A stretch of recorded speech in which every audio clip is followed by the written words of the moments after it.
The man who went in search of his fate.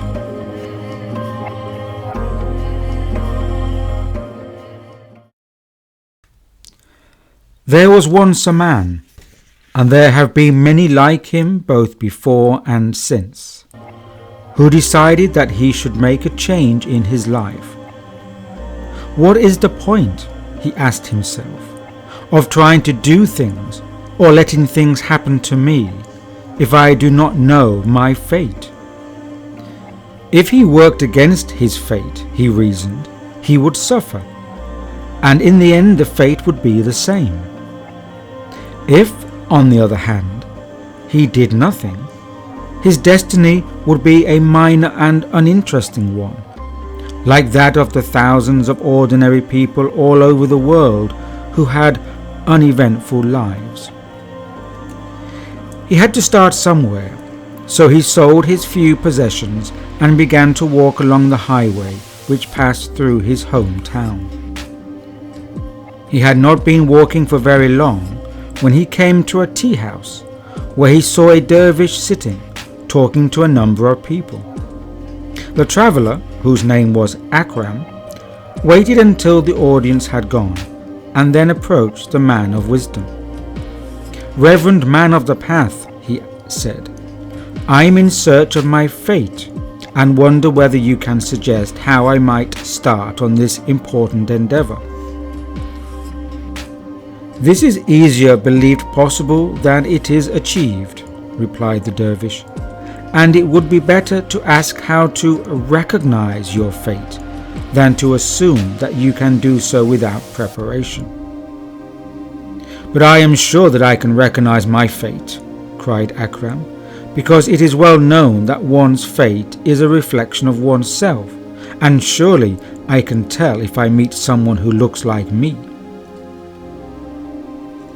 "Looking like you externally is not the same thing as being a reflection of you," said the dervish, "especially when, like everyone else, you have so many sides that you find it hard to see your own reflection in all its forms.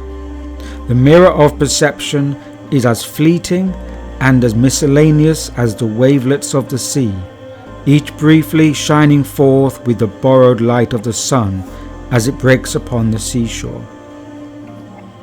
The dervish continued in this vein for some time, and Akram, who had met dervishes before, stopped listening to him. He came to the conclusion that there would be nothing that he could profit from here. Still, he thought, it would be nice to have company on the journey. When the dervish had stopped talking, Akram said, "Mystical analogies are, of course, too deep for me to understand. But if you are travelling, might I accompany you, at least for part of the way? For I am unversed in the experiences and practices of journeying." The dervish agreed, and they set off along the road. Presently they saw a tree by the roadside, and from it was clearly to be heard a strong buzzing sound. The dervish said, "Put your ear to the trunk of the tree and see what you can hear." Akram followed his advice and realized that the tree was hollow.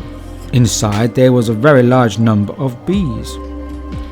The dervish said, "The bees are trapped. If you can manage to break off that branch, they will be released and will be able to escape. It might be a kindly act, and who knows where it might lead." Akram answered, "Old man, you are not of this world. Has it not been said that one should not be distracted from one's objective by minor matters? Now, supposing that someone were to offer me some money for breaking the branch, I would accept, for I have no money for my journey. But to do it for nothing is absurd." "As you will," said the dervish, and they continued on their way. When it was dark, they lay down to sleep. In the morning, they were woken by a man going past with 2 large jars strapped to the sides of his donkey. He stopped to pass the time of day. "Where are you going?" asked the dervish. "To market to sell this honey. It should fetch at least 3 pieces of gold. Yesterday I heard some bees in a hollow tree, and they seemed to want to get out. So I broke a dead branch, and they swarmed. I found this huge amount of honey, and from being a pauper, I'm on the way to supporting myself." And he went on his way. Akram said to the dervish, "I should perhaps have got to the honey first, as you suggested, but on the other hand, it may not have been the same tree, and in that case I would probably have been stung, and that is not the fate I am looking for." The dervish said nothing. Further along the road, they came to a bridge over a river and stopped to admire the view.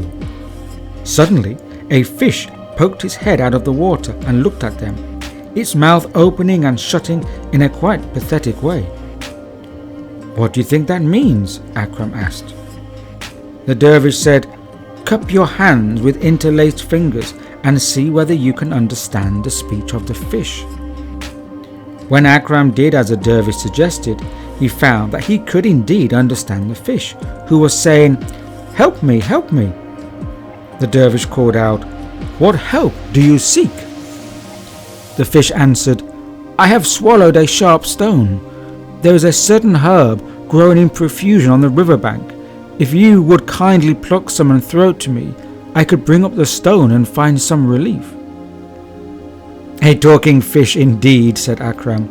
"I think that this is some sort of trick of magic or ventriloquism. I refuse to make myself ridiculous. In any case, I am in search of my fate. Dervish, if this strange happening is anything to do with you, perhaps you might care to help yonder fish yourself." The dervish only said, "No, I shall not do anything. Let us be on our way." Soon afterwards, they entered a town and sat down in the marketplace to rest. Presently, a man came galloping into the square on a fine horse, obviously very excited. Dismounting, he shouted to the townspeople, "A miracle! A miracle!" As everyone gathered around the horseman, he said, "I was crossing a bridge when, believe it or not, a fish spoke to me. It asked me to throw it some herbs. I did so, and after eating them, it threw up a flawless diamond as big as both my fists." Akram called out, "How do you know that it was a real diamond?" "I am a jeweler," said the man. "How typical of life," said Akram, "that a man of wealth should get even more, while I, unable to succor the fish because I was on important business, am forced to beg my bread in the company of a most uninteresting dervish."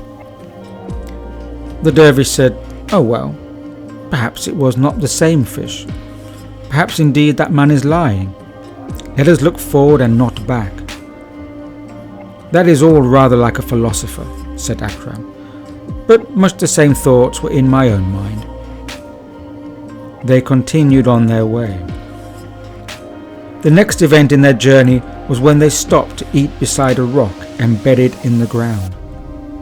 A low humming seemed to be coming from the rock, and Akram put his ear to it. He found that the sound came from under the rock, and as he listened, he could understand what it meant.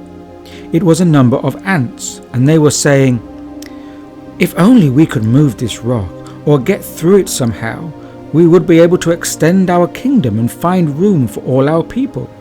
If only something could come to our aid.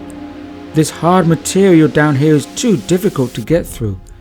If only someone or something would take it away." Akram looked at the dervish and said, "The ants want the rock moved so that they can extend their kingdom. What have I to do with ants, rocks, or kingdoms? First, I must find my fate." The dervish said nothing, and they continued on their way. The following day, when they were rising from their miserable bivouac under a hedge, they heard the sound of many people coming their way, singing and shouting with glee. Presently, they saw that a large band of rustics was on the road, dancing and playing fiddles and pipes, leaping and somersaulting with delight. As they passed, Akram asked one of them what happened.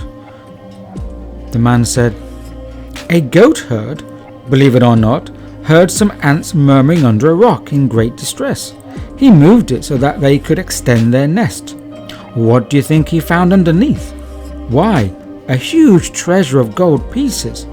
He took it and shared it with all his neighbors, and we are all the lucky neighbors who benefited. They went on their way, still delirious with delight.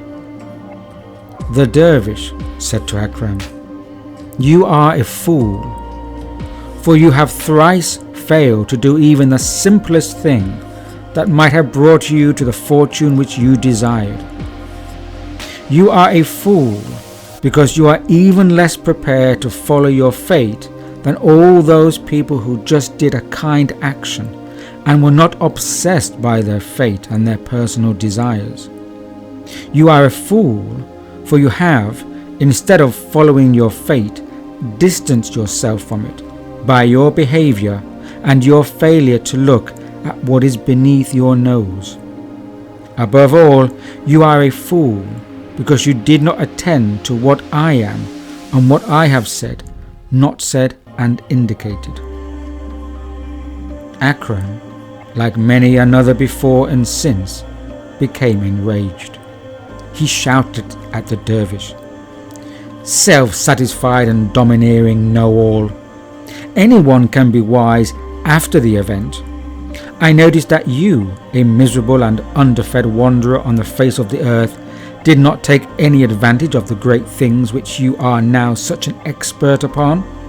Perhaps you can tell me why that is." "I can indeed," replied the dervish. "I could not benefit myself because I had other things to do. You see, I am your fate." Then the dervish disappeared, and he has never been seen again, except, of course, by all the Akrams who have lived since that time many, many years ago.